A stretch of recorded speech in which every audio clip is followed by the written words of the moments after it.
Hey, what up fellas? It is finally spring, man, and what that means is the fish are gonna be running. Now usually the craziness starts around spring break, but this year it's a little bit delayed, so not really a bad thing because there's gonna be a lot less people. Now the fish that are gonna be running, definitely sheep's head, maybe flounder, trout, redfish, and drum. They can all hit the jetties in schools. What do those fish mean? They mean we bring out some beautiful live shrimp. Let's go! Thank you to Fishing Clash for sponsoring this video. That's a fish, dude. I was certain I was on a rock. Woohoo! Yeah, that's a good keeper right there. See, that's something you just can't do in a video game. What is that, a sheep head? No, it's a sheep's head. A sheep head? No, it's a sheep's head with an S in the middle. Two different fish. You wouldn't know. Oh yeah, I just caught both of those on Fishing Clash. Fishing Clash is a free-to-play mobile game that simulates competitive sport fishing. You can catch a massive variety of real-life fish ranging from the local sheepshead all the way to the tarpon and even a certain long-tailed shark. Fishing areas from the Florida coast to Lake Gunnersville and all the way to the Nile River for Goliath tigerfish. Earn better and better gear like lures and rods to catch better and bigger fish. Join over 50 million players already casting and catching amazing fish. And if you want to get competitive, you could duel other players in a competition to get the rarest and heaviest fish. For me, it's cool to see all the surprisingly accurate fish species. And personally, I haven't lost a fishing duel yet. Download the game using my link in the description or scan the QR code on the screen. And make sure to use my special gift code Thresher to claim a reward with a $20 value, including a unique avatar. Thank you to Fishing Clash for sponsoring this video. Well, the water is looking pretty wet, but it's not looking too amazing out here. But given the time of year though, I think we'll definitely be able to find them. Of course, we got the slip bobber rig rigged up so we can fish pretty much any depth we want. We are starting off with the live shrimp. I'm not sure how long these guys are gonna live in that bucket because my aerator is not doing too well. Who knows, who knows, who knows? I just go where the trade winds blow. Well, who knows, who knows, who knows, who knows? I just go where the trade wind blows. Sending love to my see if there's any of these flat boys in shallow or sheep's head.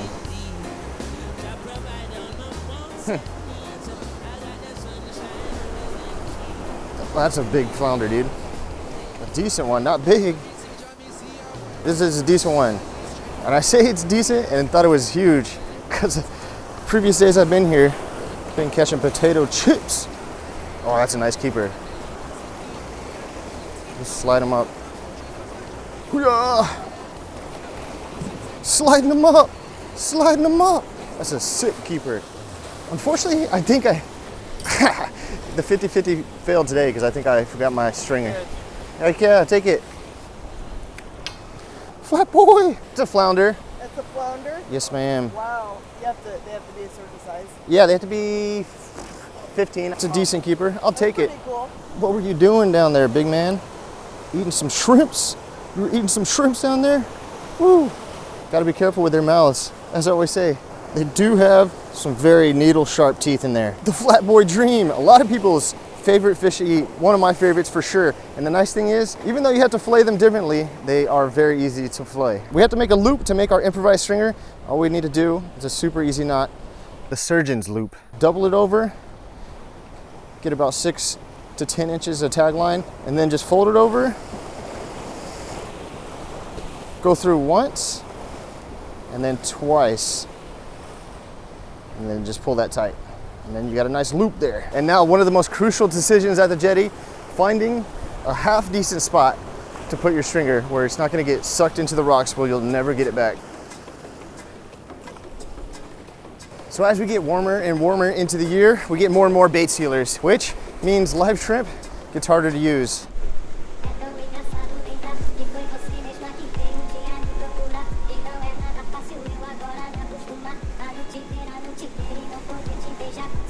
That's a fish. Oh, dude, this feels like another big one. God, I say big. They're not, again, they're not that big, but just the fact that they got weight to them, you know, they're not a little potato chip. Sweet. So like I was saying, there have been just only very few tiny flounder. Now, it's looking like there's some bigger guys, and he's getting boat flipped. Woo!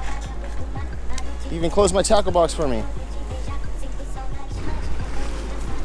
Woohoo! Flippy flopper. This is what we've been waiting for, man. Spring is here, and lots of fish are starting to bite, like these flat boys. Can't catch them during winter too, but there are better seasons for them. Sheesh! He's biting the line. I already took the hook out. He's still biting the line. Flat boy! Now's the time to put in your guesses. How many inches do you think this fella is? I'm gonna go 17.5. And we measure. He's flipping. You guys cannot compete with me. Perfect guess, 17.5. Let's go. Looks like our stringer flounder got splashed out of his spot. Luckily, he's not stuck. Sheesh, I almost put my hand right in his mouth, even though I was saying you should not do that. Two flat boys. I might just have to put them in this crevice right here. Flat boys are out here. I was nervous because first 2 or 3 shrimp, they got eaten up by those bait sealers we were talking about real quick. We gave it a couple more tries and we found the flat boys. That's a bite. What the heck? Whiting. I was like, this is gonna be a big one. Freaking whiting. So, oh, he threw up my shrimp. He had it for a while. These also, believe it or not, are incredible eating. Honestly, I think they're one of the best fish to eat, to be honest with you. Super delicate meat. Only thing is, they have really small fillets. The other thing about fishing for flounder during the winter is the season is completely closed, even to rod and reel, I think through December. So you can't keep any of those guys. But after that, spring comes and we can keep them. Shoot, we got a 16 plus, then we got a 17 plus. Let's keep going up. Let's get a 22. Oh, that's another, what is this? What is this? This is a giant spot, I think. Or is that's a giant pinfish. Oh my God, that's huge. Holy.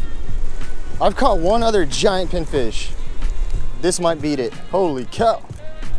Monster PB pinfish, man. It's such a super common fish that we take them for granted, but they are pretty beautiful in the light. Blue, green stripes, both directions. Over a 12-inch pinfish, crazy. So with the slip bobber rig, we are using a kale hook. I don't like using a circle hook on any kind of bobber rig. I just feel like you don't get as good of a hookup.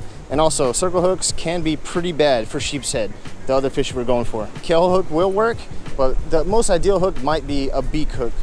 There's scattered rocks all in here, but there's also a line of rocks. With the slip bobber, we can fish on the inside, but also on the outside, without the line dragging through that line of rocks. And sometimes those flounder are on the outside.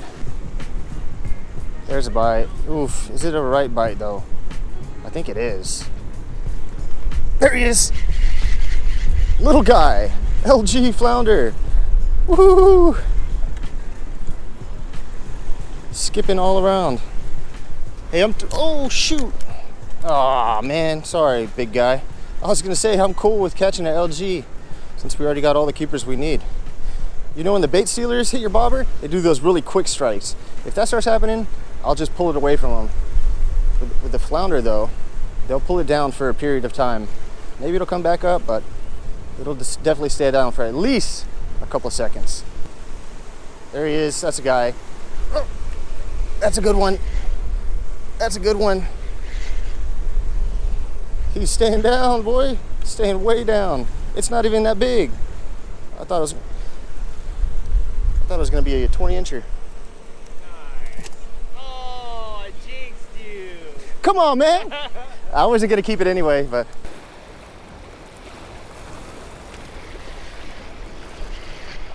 That's a flat boy. Dinker though. Woohoo! Yeah, I just have the dream of catching a freaking giant. I can envision it. But then we get this guy. Still take him though. Cool looking fellow. This guy looks really round. Maybe because that's just he is small. Stop. Doesn't he look pretty round? Or am I crazy? Cool looking guy though. Awesome, bizarre fish, huh?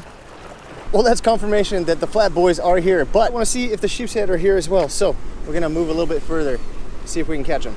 It cleared up, nice blue sunny skies. And the waves actually died down a lot too. So now here's the beauty of the slip bobber. We were fishing shallow for flounder, but now we can just move this bobber stop to however deep we want to go.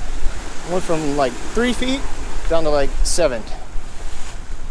And you can even go deeper, which I think we will. Let's go 8. Well, I made the classic mistake of not buying enough shrimp, but I guess we did have enough to get the flat boys, which is what we really wanted. Only had about 3 shrimp left when we were going for those sheepers, but I think there's a few there. Even if we didn't catch them now, we gotta go cut up these fish. And here's the other great thing about flounder. They're really easy to fillet almost perfectly. One cut right down the middle over their backbone, then cut a notch down around the gut cavity. Then starting at the backbone cut, you can slide the knife in and run it along the rib bones for a perfect fillet. It's pretty hard to mess up this way. Then do the same for the dorsal fillet, and finally flip that guy over for the 2 other fillets on the other side. Now, let's compare my technique versus Reed the fishmonger. Yeah, he did it totally different, about 6 times faster. Hate this guy. He's too good. Good thing about running out of shrimp early is you get to come home and actually fillet the fish in sunlight instead of at night. I love you guys very much. Like the video if you liked the video, and we'll see you guys next time. Thank you to Fishing Clash for sponsoring this video.